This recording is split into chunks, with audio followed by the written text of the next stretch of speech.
Hello, my dear Bachchavati. Once again, welcome back to my class UPG Physics. This is our lecture number 2 of chapter 1 Physical What, and we have already discussed about in the previous class. That is, what is science, what is physics, what are the branches of physics, and what are the scope. Okay, so this is our lecture number 2. Today we are going to discuss about the chapter 1 Physical 1, and these are the key points. That is unification and reduction digit. First we have discussed about what is unification and reduction digit, okay, and then fundamental forces in nature and various conservation of laws, okay. तो यानी कि science physics जो है physical science, ठीक है, physical science जो है दोनों में डिवाइड किया था फिजिक्स एंड केमिस्ट्री से, तो फिजिक्स के बारे में हम चर्चा कर रहे थे, नहीं तो ठीक है। फिजिक्स में दो बेसिक प्रिंसिपल आएगा, दो थ्रस्ट आएगा, थ्रस्ट प्रिंसिपल आएगा। तो that is number 1 is the unification and number 2 is the reductionism. तो यूनिफिकेशन क्या होता है, रिडक्शनिज्म क्या होता है, जिनके हर बड़े फिजिक्स का उनका दिमाग में रखे हैं यूनिफिकेशन और रिडक्शनिज्म। तो ये यूनिफिकेशन का एम है जे देखो बहुत सारा फेनोमेनन है, बहुत सारा फेनोमेनन को किसी एक लॉ के हेल्प से समझाने, ठीक है, ऐसा हमेशा कोशिश करता है यूनिफाई करने, क्या सिंगल लॉ को समझा, एक सिंगल लॉ से कोई बहुत सारा फेनोमेनन को समझाने। तो देखो सपोज यहां पे लिखा है एप्पल फले, ठीक है, मूल रिवॉल्व, पेंडुलम स्विंग, ये तीनों चीज, ये क्या है, एप्पल फलिंग दैट इज अ छोटा ऑब्जेक्ट, ठीक है, देन ये मूल रिवॉल्व क्या है, ये भी बड़ा ऑब्जेक्ट है, और पेंडुलम स्विंग है, स्विंग होना, ये क्या है, अलग अलग दुनिया का चीज होता है, ठीक है, बता दी वहां पे। तो ये जो जितना भी चीज लिखा है ये सब एक्सप्लेन हुआ है बाय लॉ ऑफ ग्रेविटेशन। क्या है, लॉ ऑफ ग्रेविटेशन। तो ये बहुत सारा फेनोमेनन है, किसी एक लॉ से क्या हो रहा है, डिराइव हो रहा है, एक लॉ को लेकर हेल्प करके ये एक्सप्लेन हो रहा है, that is the law of gravitation, ठीक है। मींस इनफ ये क्या है, सब चीजों को लेकर, मींस क्या है, to explain diverse physical phenomena in terms of a few concept and laws, in terms of a few concept and laws। तो कुछ बहुत सारा फेनोमेना है उसको लेकर एक सिंगल लॉ से डिराइव कर रहे हैं। तो आप सभी लोग पता है law of conservation of energy क्या होता है, हम बोलते हैं एक बॉडी से दूसरा बॉडी को क्या करते हैं, वो हीट करते हैं, और हीट करते के लॉ ऑफ कंजर्वेशन होता है, ठीक है, बॉडी से दूसरे बॉडी को कन्वर्ट होता है, ठीक है, क्या एक बॉडी से दूसरे बॉडी, ठीक है। जैसे हम आगे 11 12 जो 11 12 है, 12 में हम पढ़ेंगे लेंस लॉ बोलते हैं कि मैग्नेटिज्म का, and principle of calorimetry, principle of calorimetry, ठीक है। तो आप हम थर्मोडायनामिक्स देखेंगे, first law of conservation of energy that is, then Kirchhoff second law, electricity में हम पढ़े, करंट इलेक्ट्रिसिटी में 12th क्लास में, बर्नौलीज प्रिंसिपल इन फ्लूइड, इसका कोई लिमिट नहीं है। तो ये सब law of conservation of energy सबको एक्सप्लेन करता है, ये law of conservation of energy. खूब सारे चीजों को एक सिंगल लॉ में एक्सप्लेन करो, that is the unification, the theory of everything, theory of everything, the theory of everything क्या है, यूनिफिकेशन, ठीक है। तो देखो आप सभी लोग पढ़े हैं क्या क्लास 10 में ओस्टेड एक्सपेरिमेंट है मैग्नेटिक इफेक्ट में, तो क्या होता है, एक कॉइल होता है, वहां पे करंट फ्लो कर रहे हैं, तो उसके पास में मैग्नेटिक फील्ड डेवलप होता है, ये पढ़े हैं, ठीक है, क्या ओस्टेड एक्सपेरिमेंट। और क्या बोले, फैराडे बोले, ये तो ओस्टेड बोले थे नहीं, देन फैराडे, फैराडे क्या होते हैं, इलेक्ट्रोमैग्नेटिक इंडक्शन, ये बारे में थ्योरी दी थी नहीं, इलेक्ट्रोमैग्नेटिक इंडक्शन, ठीक है। एक कॉइल है, सपोज एक कॉइल है, ठीक है, सपोज कॉइल है, तो उसके आसपास में मैग्नेटिक फील्ड चेंज हो रहा है, क्या मैग्नेटिक फील्ड चेंज कर रहा है, तो उससे जो है उससे और उससे जो कॉइल में क्या हो रहा है, करंट जनरेट हो सकता है। तो क्या है, यानी करंट से मैग्नेटिज्म एंड मैग्नेटिज्म से करंट, तो ये है। तो ऐसे जब बहुत सारा law of conservation of energy भी ये किए थे, ठीक है, ऐसे ये जो है हमारा एनसीईआरटी टेक्स्ट बुक में भी लिखा है, ठीक है। तो उसके बाद मैक्सवेल एक साइंटिस्ट आई, ठीक है, मैक्सवेल साइंटिस्ट आई, वो बोले क्या है, जब मैं एक सारा चीजों को लेकर एक्सप्लेन करूंगा, एक सिंगल लॉ में एक्सप्लेन करूंगा, ठीक है, एक यूनिक लॉ निकला होगा जिससे दुनिया का सारा चीज को एक्सप्लेन करेगा। ओ आई ओ बताइए इलेक्ट्रोस्टैटिक्स, क्या इलेक्ट्रोस्टैटिक्स हम आगे 12th क्लास में देखेंगे। इलेक्ट्रोस्टैटिक्स एक है। देन इलेक्ट्रोडायनामिक्स, क्या है electrodynamics, electrodynamics. Number 3 magnetism and EMI, क्या बोलते हैं magnetism and EMI, electromagnetic induction, ठीक है। और एक है इलेक्ट्रोमैग्नेटिक वेव्स, ईएमडब्ल्यू, ठीक है। ये जो चारों मैक्सवेल आई और वो जो चीज फोर इक्वेशन का कलेक्टिव में फॉर्म में हम पढ़े, दैट इज द यूनिफिकेशन। और मैक्सवेल आकर ये जो चारों ये इन्वेंट किए और बोले जी फिजिक्स का पूरा ब्रांच ये चारों इक्वेशन में कंटेंट है, ठीक है। तो बहुत सारा फेनोमेनन है, तो उसे एक सिंगल लॉ में क्या करता है वो डिराइव कर रहा है, सिंगल लॉ में एक्सप्लेन हो रहा है, तो इसको क्या बोलते हैं यूनिफिकेशन। ओके, देन हम देखेंगे जाएंगे क्या नंबर 2 रिडक्शनिज्म। तो रिडक्शनिज्म क्या होता है, रिडक्शनिज्म तो यहाँ पे इतना बात हम नहीं करते हैं, ज्यादा बात नहीं करेंगे, क्योंकि आपके पास बहुत सपोज आपके पास बहुत बड़ी प्रॉब्लम है, उसके छोटे छोटे पार्ट में तोड़ के उसको सॉल्व कर लो, that is the reductionism. Okay, तो मान लो एक सवाल है, ठीक है, मान लो एक सवाल है, सपोज क्या सवाल है, तो सपोज यहाँ पे एक बुलेट और एक बुलेट यहां से बुलेट चली, ठीक है। वो बुलेट जाके एक ब्लॉक में घुस गई, ठीक है, और वो ब्लॉक जाके फिर एक पेंडुलम को मारा और वो पेंडुलम उठकर ऊपर चला गया, ठीक है, ऊपर चला गया। तो समझो बात क्या है, एक बुलेट चली, ठीक है, जाके एक ब्लॉक में घुस गई और ब्लॉक जाके फिर एक पेंडुलम को मारा और वो पेंडुलम उठकर ऊपर चला गया। तो आपसे पूछा पेंडुलम कितना ऊपर गया, समझो पेंडुलम कितना ऊपर गया, तो आपसे पूछना जाएगा जी। और ये जो प्रॉब्लम है कोई एक बार में एक उसको प्रॉब्लम को सॉर्ट आउट करना इम्पॉसिबल है, ठीक है। यहां से देखो, यहां से गोली चली, ठीक है, मोमेंटम अंडर घुस गई इसमें किसी ब्लॉक में, ओके, देन मोमेंटम खत्म हुआ, फोर्स जनरेट हुआ, कॉलिजन हुआ। किस तरह का कॉलिजन हुआ, अरे भाई इनइलास्टिक कॉलिजन है, इनइलास्टिक। फिर वो जाके पेंडुलम को मारा, दूसरा कॉलिजन है, मोमेंटम का फिर से ट्रांसफर हुआ, एनर्जी का ट्रांसफर भी हुआ, उस एनर्जी के ट्रांसफर से पेंडुलम ऊपर गया। बात को समझो, ठीक है, वो पेंडुलम ऊपर गया। तो क्या है, जब ये ऊपर पेंडुलम गया तो क्या हुआ वहां पे, देखो इनइलास्टिक, फिर वो जाके पेंडुलम को मारा, दूसरा कॉलिजन, मोमेंटम का फिर से ट्रांसफर हुआ, एनर्जी का भी ट्रांसफर हुआ, तो उस एनर्जी का ट्रांसफर से पेंडुलम ऊपर गया, तो फिर एनर्जी का भी ट्रांसफर हुआ। पेंडुलम जब रखा था तो उसके पास क्या था, पोटेंशियल एनर्जी था। जब मारा, फिर मारने के बाद काइनेटिक मिली, फिर काइनेटिक से पोटेंशियल। तो बड़ी प्रॉब्लम को छोटे छोटे पार्ट में तोड़कर सॉल्व करने के बोलते हैं reductionism. Okay, means that is the breaking of very complex problem, complex situation into smaller part. This is the proper definition unification and reductionism. Okay, जो वीडियो देख रहे हैं थोड़ा रफली नोट डाउन कर लो, ठीक है। It is the breaking of very complex problem, complex situation into smaller parts. Okay, तो ठीक है, तो ये सब था, ठीक है। तो उसके बाद हम देखेंगे क्या फंडामेंटल फोर्सेस नेचर। ओके, तो देखो जो तुम्हारा टेक्स्ट बुक में है science research and their countries, then technology and their scientific principles, ठीक है। थोड़ा टेक्स्ट को पढ़ाई करो, है ठीक है, साइंटिस्ट नेम है, डिस्कवरी कंट्रीज का कौन सा कंट्रीज में, थोड़ा पढ़ाई करो, याद रखो माइंड में। ओके, तो ठीक है, उसके बाद हम देखेंगे क्या फंडामेंटल फोर्सेस इन नेचर, ठीक है। तो मैं यहाँ पे टेबल बना दिया, वो तुम्हारा एक्चुअली टेक्स्ट बुक में भी है, तो उसको हम एक्सप्लेन करूंगा, ठीक है। तो देखो ये जो फंडामेंटल फोर्सेस इन नेचर में ये स्कोप और एक्साइटमेंट्स के अंडर में आता है, ठीक है।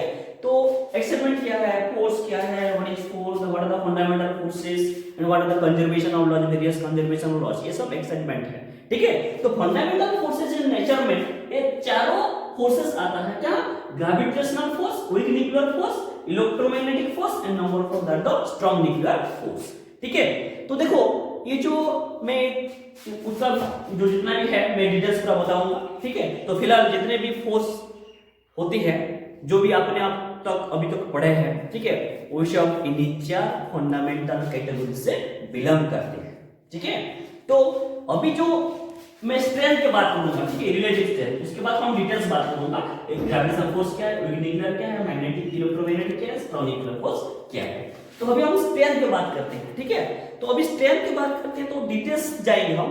ये सबसे ज्यादा स्ट्रांग होता है कौन, स्ट्रॉन्ग न्यूक्लियर फोर्स। देखो यहाँ पे चार्ट लिखा है स्ट्रेंथ 1 सबसे ज्यादा स्ट्रांग होता है स्ट्रॉन्ग न्यूक्लियर फोर्स, और जिससे वीक होता है कौन, इलेक्ट्रोमैग्नेटिक फोर्स। क्या, कौन, इलेक्ट्रोमैग्नेटिक फोर्स। देखो यहाँ पे 10 टू पावर -2 में 100 बना वीक है, तो इससे वीक कौन है, 10 टू पावर -13 है कौन, वीक न्यूक्लियर फोर्स, ठीक है। और इससे वीक कौन है, वीक न्यूक्लियर फोर्स है, ये weak nuclear force 10 to power -13, ठीक है। और इससे वीक तो क्या है, देखो वहां पे देखो strong nuclear force 1, then 10 to power -2, then 10 to power -13, then 10 to power -13। तो ये जो न्यूक्लियर से ही मैं कंपेयर कर रहा है, इससे 10 to power -2, 10 to power -13, 10 to power -39। तो सबसे वीकेस्ट है ग्रेविटेशनल फोर्स, कौन है, देखो 10 टू पावर -13। ये 100 ये क्या है, 100 बना, और इससे न्यूक्लियर से ही ये सब 10 टू पावर -2, -13, 10 टू पावर -13। तो सबसे कौन है ये वीकेस्ट, ग्रेविटेशनल फोर्स, ठीक है। तो बट अगर हम रेंज के बारे में बात करें, रेंज के बारे में, तो ग्रेविटेशनल फोर्स का रेंज क्या है, इनफाइनाइट। क्या है, रेंज इनफाइनाइट। तो कैसे इनफाइनाइट है, तो देखो इन दोनों का कौन, ग्रेविटेशनल और ये इलेक्ट्रोमैग्नेटिक फोर्स, इस दोनों का रेंज इनफाइनाइट है, ठीक है। मतलब कि आप ग्रेविटेशन वाले में जैसे हम कितने भी दूर चले जाएं, सपोज एग्जांपल कितने भी दूर चले जाएं, ठीक है, तब भी हम उसको हम क्या, हमको अर्थ जो है वो अट्रैक्ट करता है, और ये हम अर्थ को भी अट्रैक्ट करते हैं, ठीक है।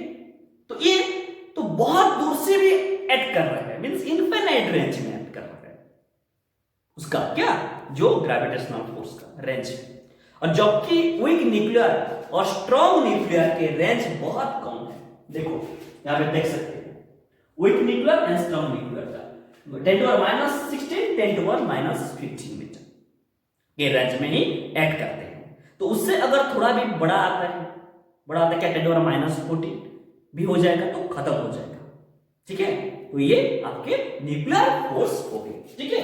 तो न्यूक्लियर फोर्स में जो देखो ग्रेविटेशन फोर्स है उसका रेंज इनफिनिट है, तो कितना दूर भी जाओ ऐड करता है। अगर आर्क हमको ऐड कर रहे हैं, हम आर्क को ऐड कर रहे हैं, तो इनफिनिट इलेक्ट्रोमैग्नेटिक है ये, और ये दोनों चीज का वेरी शॉर्ट रेंज है, ठीक है।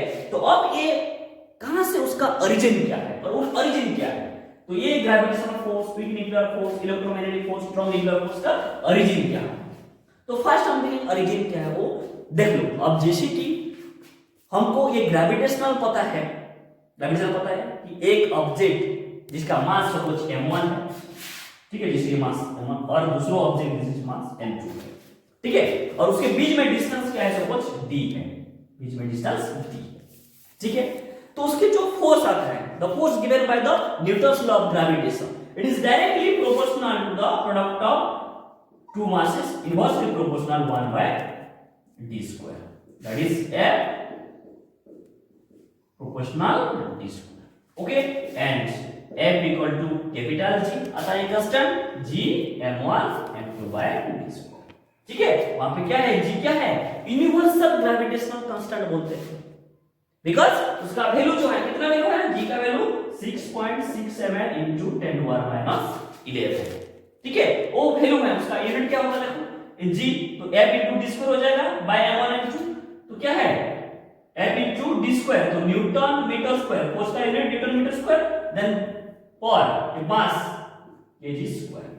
तो ये वैल्यू पूरा हमारा यूनिवर्स पे कांस्टेंट है, तो that's why the value it is g equal to universal gravitational constant बोलते हैं, ठीक है। तो ये सब चीज आप लोग पढ़े ऑलरेडी, आगे भी पढ़ने वाला है, हम पढ़ेंगे 11th क्लास में, तुम ये सब 9th क्लास में पढ़े, ठीक है। तो जो ग्रेविटेशनल फोर्स है, तो उसका ओरिजिन क्या है, the mass of the object, क्या है origin, mass of the object, तो all objects in the universe, mass of the object उसका ओरिजिन है।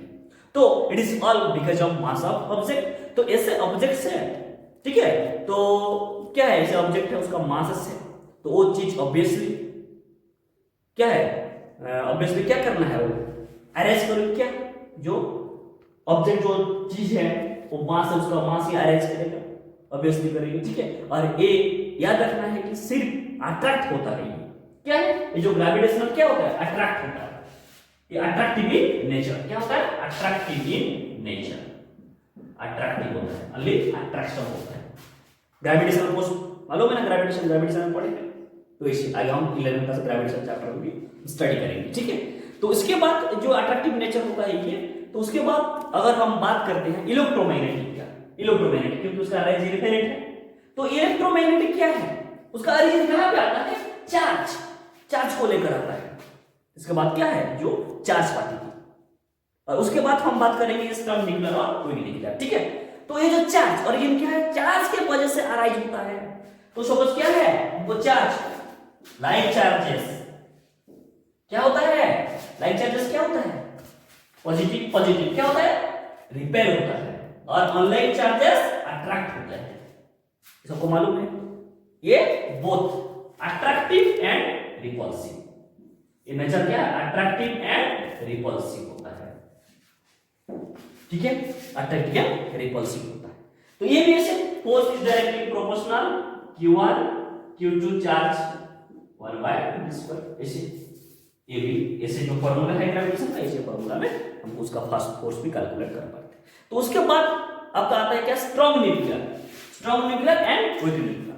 तो स्ट्रॉन्ग न्यूक्लियर फोर्स तो यानी में न्यूक्लियस के अंदर होता है न्यूक्लियर फोर्स, तो न्यूक्लियस के अंदर होता है। जैसे एक सिंपल सी बात है, मान लो कि एक मींस क्या है, न्यूक्लियस, तो एटम्स के अंदर होता है, एटम्स के अंदर न्यूक्लियस होता है, ये सबको मालूम है, ठीक है। तो जैसे एक सिंपल सी बात है, ये एटम्स का अंदर न्यूक्लियस होता है, और न्यूक्लियस के अंदर क्या है, न्यूट्रॉन्स है, प्रोटॉन्स है, क्या होता है, न्यूट्रॉन्स, उसके बाद क्या होगा, न्यूट्रॉन्स है, देन प्रोटॉन्स है, ठीक है, न्यूट्रॉन्स है एंड प्रोटॉन्स है। तो देखो, तो ये भी तो है कि बोथ जो है protons and proton like charges repel भी कर रहा होगा, सिर्फ ये न्यूक्लियस के अंदर चिपका हुआ है, बना हुआ है, कैसे बना हुआ है, देखो यहाँ पे जो न्यूक्लियस के अंदर न्यूट्रॉन है, प्रोटॉन है, ठीक है। तो why don't they repel each other, क्यों नहीं, वो कोलैप्स हो जाए, तो उसका रीजन है, उससे कहे जाते हैं स्ट्रॉन्गर फोर्स जो है वो एक्ट कर रहा है उनको अट्रैक्ट करने में, चाहे जो उनको अट्रैक्ट करने में स्ट्रॉन्ग फोर्स अट्रैक्ट करने में, and which is that force, that is the strong nuclear force, क्या है, वो कोलैप्स होता है, तो उसका रीजन है जो उसके कहा जाता है जो स्ट्रॉन्गर फोर्स है जो है, और जो वो एक्ट कर रहे हैं उनको अट्रैक्ट करने की, उनको अट्रैक्ट करने, तो ये हुई that force, that is the strong nuclear force. वो फोर्स याद रखना है, कैसे, जस्ट ऐसे फोर्स है ये फोर्स जिससे सारे न्यूक्लियस बंधे हुए हैं, प्रोटॉन और neutrons, at that irrespective to charge, चाहे प्रोटॉन हो, दोनों पॉजिटिव है, तो भी उनके बीच में जो फोर्स, न्यूक्लियर फोर्स उतना है और उतना ही है जितना न्यूट्रॉन के बीच में भी, या न्यूट्रॉन प्रोटॉन के बीच में भी चार्ज में डिपेंड कर रहा है, और चार्ज में ये डिपेंड नहीं कर रहा, क्या है, चार्ज में डिपेंड नहीं कर रहा है, उसका बीच में होता है, न्यूट्रॉन प्रोटॉन के बीच में, न्यूट्रॉन के बीच में कर रहा है, तो ये स्ट्रॉन्ग न्यूक्लियर फोर्स है, ठीक है। तो उसके बंधे हुए क्यों, क्योंकि स्ट्रॉन्ग न्यूक्लियर फोर्स उनका और उनको क्या है, जुड़ा रहा है, तो that is always attractive in nature, okay. तो देखो टेक्स्ट बुक में बड़े आराम से लिखा है, मैं जो फंडामेंटल चीज बोल रहा हूं, ठीक है। देन हम जाएंगे क्या, वीक न्यूक्लियर फोर्स। तो वीक न्यूक्लियर फोर्स में रेडियोएक्टिव जैसे एक प्रोसेस है, जिसे रेडियोएक्टिव एलिमेंट्स होते हैं, उसमें क्या होता है, अल्फा बीटा गामा पार्टिकल्स रहता है, अल्फा बीटा गामा पार्टिकल्स, जैसे रेडिएशंस निकलते हैं। तो जैसे ये बीटा बीटा क्या है, बीटा, तो वहां पे देखो जो जैसे रेडिएशन निकलता है, तो जैसे ये बीटा है, बीटा पार्टिकल से बीटा एमिशन हो रहा है। क्या बीटा एमिशन हो रहा है, क्या हो रहा है, बीटा एमिशन हो रहा है। तो ये उसके बाद हम आगे 12th क्लास में जो एटॉमिक फिजिक्स, न्यूक्लियर फिजिक्स में हम स्टडी करेंगे। जस्ट अभी जितना भी डिराइव करेंगे आपको इतना भी समझ नहीं आएगा, क्योंकि बहुत उसका डेरिवेशन हम आगे देखेंगे, उसका बहुत डेरिवेशन है वहां पे। जस्ट हमको बेसिक चीज जानना चाहिए, ठीक है।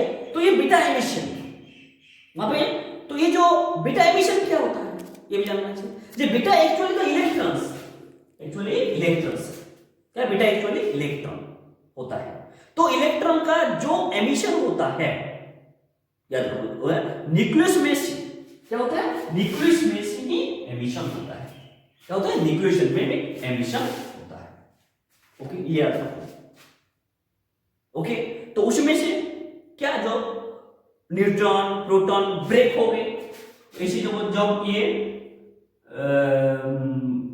ब्रेक होकर फॉर्मेशन हो, क्या, न्यूट्रॉन एंड प्रोटॉन। तो एक्चुअली देखो जी, हम बोले कि यहाँ पे जो न्यूक्लियस, उसमें न्यूट्रॉन प्रोटॉन और प्रोटॉन ब्रेक हो गए। वहां पे जो इलेक्ट्रॉन होता है, वहां पे जो उसमें ये न्यूट्रॉन और प्रोटॉन क्या हो रहे हैं, ब्रेक हो गए, ठीक है, ब्रेक हो गए, तो एक फॉर्म कर सकते हैं। तो बीटा एमिशन क्या होता है, बीटा एमिशन जो हो रहा था उसके साथ में और एक चीज निकलती है, और एक चीज निकलते हैं, यानी इलेक्ट्रॉन के साथ और एक चार्ज निकलती है, that is called the neutrino. Neutrino क्या है, उसके देखो वहां पे लिखा है विद न्यूक्लियर फोर्स में न्यूट्रिनो। तो ये अंजन होता है न्यूट्रिनो, उसका में जो ब्रेक करके फॉर्मेशन जो होता है उसको क्या बोलते हैं, न्यूट्रिनो बोलते हैं, ठीक है। तो न्यूट्रिनो, ओके, तो ये न्यूट्रिनो में ये urgent point with nuclear force. Okay, तो ठीक है। तो देखो ये जो विद न्यूक्लियर फोर्स में दोबारा बोल रहा हूं, ठीक है। जैसे एक रेडियोएक्टिव, जैसे एक प्रोसेस है, जैसे रेडियोएक्टिव एलिमेंट्स होते हैं, तो उसमें से क्या अल्फा बीटा पार्टिकल गामा जैसे रेडिएशंस निकलते हैं। तो जैसे बीटा, जैसे बीटा, वहां पे बीटा एमिशन होता है। तो बीटा एमिशन हो रहा है मान लो, तो बीटा एक्चुअली क्या है, इलेक्ट्रॉन होता है। तो इलेक्ट्रॉन का जो एमिशन होता है न्यूक्लियस में से होता है, ठीक है, ठीक है। तो तुम बोलेंगे कि न्यूक्लियस के अंदर कहां इलेक्ट्रॉन होता है सर, ये भी, तो उसमें तो क्या न्यूट्रॉन प्रोटॉन ब्रेक हो गए, एक फॉर्म को कर सकते। तो चीज क्या निकल रहा है, जब पे कर सकते तो बीटा एमिशन जो हो रहा था, तो उस साथ में और एक चीज निकलती है, तो यानी इलेक्ट्रॉन के साथ और एक चार्ज निकलती है, उसको क्या बोलते हैं, न्यूट्रिनो बोलते हैं। ओके, देन उसके बाद देखो ये तो क्या, जो फंडामेंटल फोर्सेस के बारे में, ठीक है। तो और ये जो न्यूट्रिनो है, ठीक है, तो ये सब साथ में वहां पर, कहां पे, ये वहां पर थे, ये वहां पर थे, ठीक है। तो वो ये इंटरेक्ट होके कब निकले हैं वहां पे, जब निकले हैं ये अपनी एनर्जी को शेयर करते हैं, इसलिए शेयर करते हैं, निकले हैं तो क्या, एनर्जी को शेयर की, तो निकले हैं तो द बेसिकली हैव एक्सपीरियंस, और the basically have this experience, that is the nuclear force. वहां पर एग्जिस्ट करता है, यहां पर एग्जिस्ट करता है, यहां पर विद न्यूक्लियर फोर्स एग्जिस्ट करता है, ठीक है। देन क्या है, और ये ना ही अट्रैक्टिव ना ही रिपल्सिव होता है, उसका जो डिटेल्स है वो आपको अभी फिलहाल पढ़ेंगे नहीं, ठीक है। 12 जो न्यूक्लियर चैप्टर है हम यहाँ पे देखेंगे, और बहुत फिर यहाँ पे पढ़ाई नहीं, और कुछ जो चीज है सिंपल फोर्सेस है, जो अब क्या, tension, frictional force, normal force, spring force, ठीक है, आप सब ये सब जानते हैं नहीं, तो ठीक है। देन उसके बाद हम देखेंगे ये दो था क्या, फंडामेंटल फोर्सेस, ठीक है। उसके बाद हम देखेंगे कंजर्वेशन ऑफ लॉज देखेंगे, ठीक है, कंजर्वेशन ऑफ लॉज, ठीक है। तो वो फंडामेंटल फोर्स के बाद हम देखेंगे कंजर्वेशन ऑफ लॉज, ठीक है। तो कंजर्वेशन ऑफ लॉज में हम क्या पढ़ेंगे, लॉ ऑफ कंजर्वेशन ऑफ मास पढ़ेंगे, देखेंगे।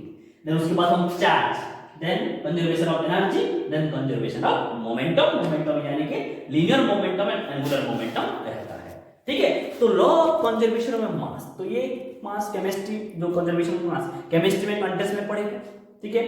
तो conservation of charge, energy, momentum जो है, तो मास के बारे में हम थोड़ा जस्ट डिस्कशन करेंगे। मास के बारे में कोई भी चीज को हमें ऐसे नॉर्मली क्रिएट कर नहीं सकते।